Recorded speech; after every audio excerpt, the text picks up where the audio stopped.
Assalamualaikum warahmatullahi wabarakatuh, tuan dan puan. Kita bertemu lagi dalam siaran video kali ini.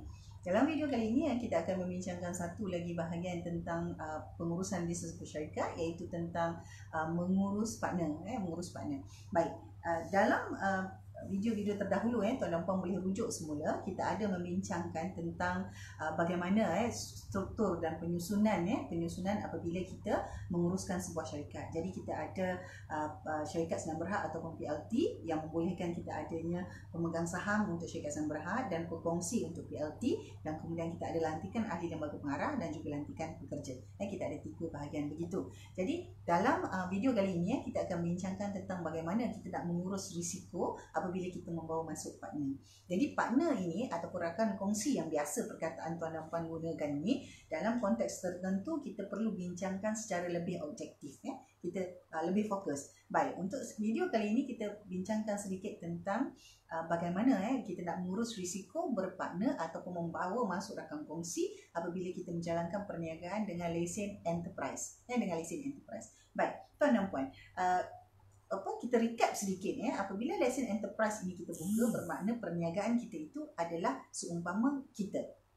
Kalau kita buka satu lesen enterprise, katakanlah sebagai contoh, saya sendiri membuka satu lesen enterprise kerana untuk satu urusan-urusan yang bersifat business advisory yang berbentuk SME dan lebih kecil, maka saya buka satu khusus untuk tujuan iaitu Lifetrack Learning Resources. Jadi ini satu entity enterprise. Jadi satu entity enterprise ini dia punya layanannya adalah sama dengan Nur Aminah binti Omar. Jadi apa-apa sahaja pengurusannya mestilah disusunkan supaya, kerana tuan dan puan, apa berlaku adalah apa-apa sahaja pendapatan dalam enterprise itu tadi adalah sama seperti pendapatan individu. Jadi katakanlah tuan dan puan membuat perniagaan, mungkin tuan dan puan buat bisnes catering contoh, tapi tuan dan puan memulakannya dengan lesen enterprise. Maka tuan dan puan bermula dengan orang ataupun individu yang paling dekat. Katakanlah tuan dan puan memilih pasangan ataupun anak ataupun rakan kawan baik sebagai rakan kongsi dalam enterprise. Baik, apakah perkara-perkara penting yang tuan dan puan perlu lihat untuk mengurus risiko dalam enterprise ini, tuan dan puan? Jadi kerana sekiranya ada 2 atau 3 nama, semuanya akan secara automatik, sekiranya tuan dan puan tak ada sebarang perjanjian atau dokumen, dia akan dikira automatik dibahagikan kepada 3 atau 4 nama yang ada dalam lesen enterprise itu. Bermakna sekiranya syarikat itu mempunyai pendapatan setahun dalam RM100,000 contoh, RM100,000 setahun. Sikit sangatlah kita besar kan, Katalah dalam setahun kita ada jualan sebanyak RM400,000 setahun dan kita ada 4 nama dalam lesen enterprise. Sekiranya tidak ada apa-apa sebarang perjanjian ataupun dokumen yang kita boleh rujuk, bermakna RM400,000 itu dibahagikan secara terus kepada 4 orang. Dia akan dikira seolah-olah pendapatan setiap seorang itu dibahagikan, maksudnya setiap seorang setahun pendapatannya adalah RM100,000. Itu sebabnya tuan dan puan, dalam pengurusan lesen enterprise, laporan kewangan masih perlu disediakan. Kena buat laporan kewangan supaya nampak RM400,000 tu income itu, apa perbelanjaannya, apa kos-kosnya. Jadi daripada situ kita nampak sama ada dia untung atau rugi.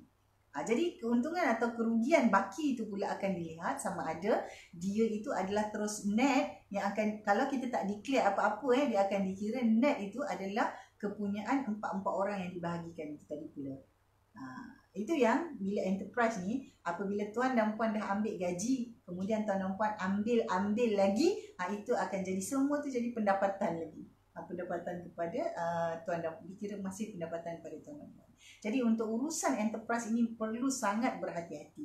Sebaiknya, idealnya dalam lesen enterprise jangan berpartner, buatlah sendirian.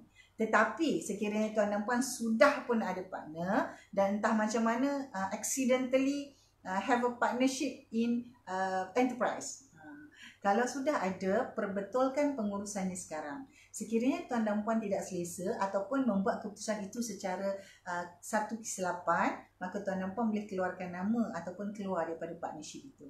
Terutama sekali apabila tuan dan puan tidak ada apa-apa sumbangan ataupun tidak ada memberi apa-apa makna pun dalam enterprise itu, maka tuan dan puan boleh untuk mengurangkan risiko itu tadi keluarkan nama tuan dan puan daripada enterprise itu tadi. Baik.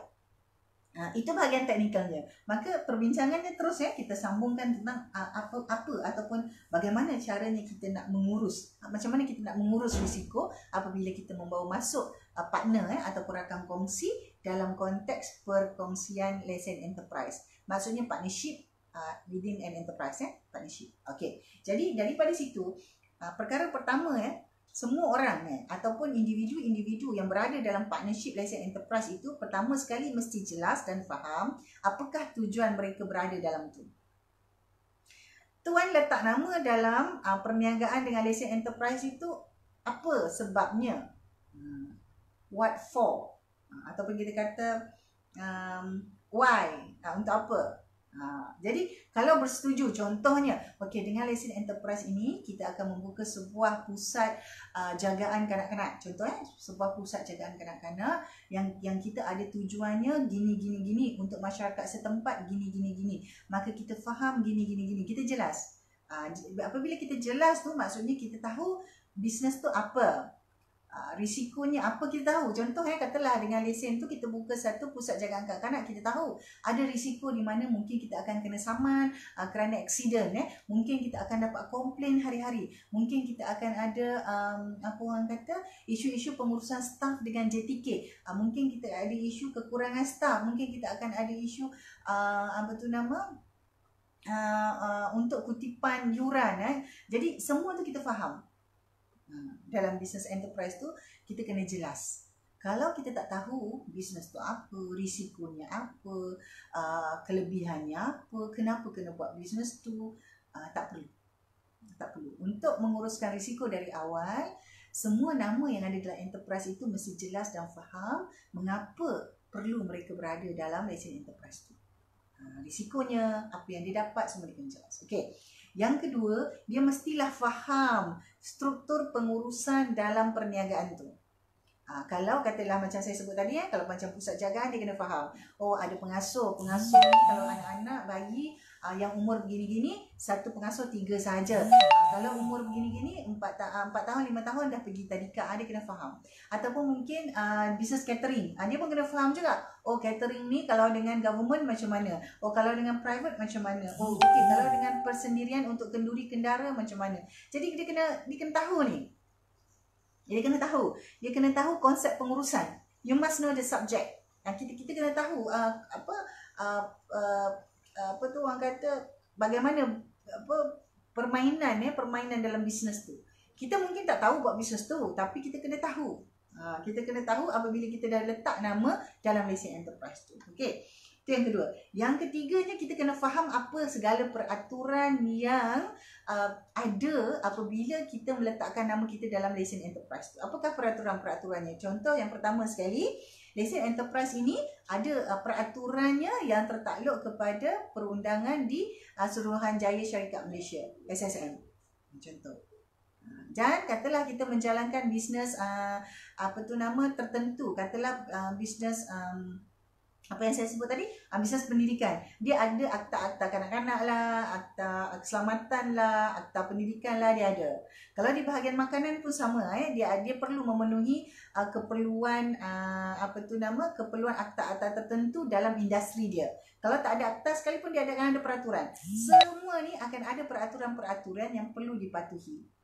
Jadi tuan dan puan, kena semak balik untuk mengurus risiko. Semua penama ataupun semua partner yang ada dalam lesen enterprise itu kena orang kata jelas dengan tujuan perniagaan tu, kena faham dengan konsep pengurusan tu, dan juga kena tahu tentang apa juga peraturan-peraturan yang perlu dipatuhi, yang kena ikut, apa yang kena dibuat, apa yang boleh dibuat, apa yang tak boleh dibuat. Contoh apabila kita buat dengan pengurusan bisnes dengan lesen enterprise ini, cukai dia tu, peratusan cukai itu adalah bersamaan dengan cukai persendirian. Jadi yang benda-benda ni tuan-tuan puan akan tahu. Jadi kalau tidak tahu, dia akan jadi satu risiko yang tuan dan tuan-puan tak urus. Bila tak urus, dia akan ada masalah-masalah yang timbul apabila tuan-puan masuk ke fasa 2 ke 3 tahun dan selepasnya dalam pengurusan bisnes tu. Jadi sebelum bermula, uruskan dulu. Kalau dah mula dan ada isu ni, maka perbetulkan. perbetulkan. Jadi yang keempat, tuan dan puan, mestilah tuan dan puan menyediakan satu dokumentasi. Mesti ada satu dokumen menyatakan persetujuan perkongsian itu tadi. Dalam lesen enterprise ni tuan dan puan, dia sekiranya tidak ada apa-apa dokumen rujukan itu yang menjadikan sukar bila tuan dan puan ada konflik, semua dah jadi tak cantik dah. Masa mula-mula semua bagus, semua indah, semua seronok, semua excited, takut nak buat bisnes, tapi the excitement is bigger than your fear pada waktu itu. Tetapi apabila tuan dan puan ada konflik ataupun ada krisis tuan dan puan, semua yang indah, yang best, yang cantik, yang excited tadi semua dah tak ada. Yang tinggal adalah hatred. Pada waktu itu yang ada adalah marah dan kebencian sahaja. Jadi pada masa itu, sekiranya tak ada satu dokumen ataupun satu bentuk rujukan yang kita boleh rujuk, kita janji dulu apa, janjinya macam mana, kalau nak keluar janjinya apa, kalau masuk hari itu modal janjinya macam mana, perkongsian keuntungannya janjinya macam mana. Kalau dah janji mulut saja secara verbal, kesemua partner dalam tu mestilah bersifat gentleman. Bermakna tuan dan puan, you have to honor what you have agreed.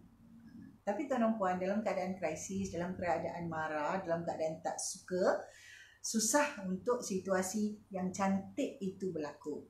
Jadi sebelum perkara-perkara ini menjadi lebih berat, maka buatlah sesuatu sekarang, buatlah sesuatu sekarang supaya bisnes tuan dan puan boleh diteruskan. Jadi sekiranya kita kata dengan perkongsian itu kita tamatkan, buatlah dengan baik supaya penamatan perkongsian itu tadi membolehkan semua pihak untuk move on, untuk meneruskan apa-apa sahaja yang mereka jalankan. Jadi sekiranya masing-masing pun akan buat bisnes yang sama, masing-masing pun akan buka perniagaan yang lebih kurang serupa, sekurang-kurangnya jadilah pemain dalam industri yang baik, yang mengaktifkan, merancakkan lagi industri itu. Jadi kita mahu ianya berlaku dalam bentuk yang harmoni. Baik, tuan dan puan, apabila dalam perjanjian itu juga perlulah ada beberapa elemen tuan dan puan yang perlu dititik beratkan. Antaranya dalam perjanjian itu mestilah ada dinyatakan tujuan formation, kenapa perlu ada partnership tu, kemudian mestilah ada perkara-perkara seperti tugas dan tanggungjawab setiap individu itu, apakah tugas-tugasnya, apakah tanggungjawabnya. Jadi ada juga dinyatakan tentang bagaimana perkongsian keuntungan tu nanti. Jadi semua ini diperincikan. Untuk menyediakan perjanjian ini seringkas mana sekalipun, rujuklah kepada pakar, iaitu pegawai peguam yang ada pengalaman yang boleh draftkan perjanjian perkongsian. Dan untuk satu draft ini tuan dan puan mesti beri maklumat. Janganlah pergi jumpa peguam dan kata, tuan-tuan draftkan saya satu perjanjian untuk partnership enterprise. Dia tak boleh terus begitu. Kena beri maklumat-maklumat tertentu, termasuklah tujuan perniagaan tu macam mana, apa fungsi setiap seorang itu, apakah dia buat modalnya nanti banyak mana, berapa, kemudian perkongsian profit tu nanti macam mana, pembayarannya tu macam mana dia masukkan. Dan mestilah juga ada klausa, termasuklah seperti sekiranya tuan membawa masuk IP dalam perniagaan itu, nak dikira macam mana IP tu siapa punya. Dan kemudian sekiranya ada perkara-perkara yang berbentuk privacy ataupun private and confidential matters for the business, macam mana kita nak uruskan, kemudian tempoh kerjasama tu, tempoh partnership tu berapa lama, mungkin tempoh dia 3 ke 5 tahun, kemudian ada perbincangan semula. Jadi ada perkara-perkara ni yang membolehkan, kalau katalah saya nak tamatkan, kalau saya nak keluar daripada partnership ni macam mana, kalau nak bawa partner baru apa syaratnya, jadi atau kita kata kalau apa-apa jadi pada saya macam mana, dia ada terma-terma perwarisan, kalau saya tak ada, kalau saya mati macam mana, penama seterusnya macam mana. Jadi semua perkara-perkara ni yang kita sebut sebagai perjanjian partnership ni tadi, perjanjian perkongsian ni tadi, perjanjian partnership untuk enterprise, mestilah tuan dan puan berikan maklumat-maklumat ni kepada peguam supaya mereka boleh mendraftkan satu perjanjian yang sesuai. Kalau tidak, dia ambil template. Kalau ambil template tu lebih baik Google. Jadi sekiranya tuan dan puan sudah hire ataupun bayar peguam untuk tujuan ini, perlulah pastikan program itu adalah program yang berpengalaman dan tuan dan puan berikan input ini supaya dia boleh sediakan satu dokumentasi yang baik untuk tuan dan puan memastikan kemaslahatan kelestarian perniagaan tuan dan puan ini untuk satu tempoh tempoh masa yang panjang Baik. Jadi itu yang kita bincangkan dalam video kali ini. Antaranya ialah tentang perkara penting perkara penting kita dah bincangkan dalam menguruskan risiko membawa masuk partner dalam perniagaan dengan lesen enterprise. Jadi untuk itu tuan dan puan, kita jumpa lagi dalam video akan datang.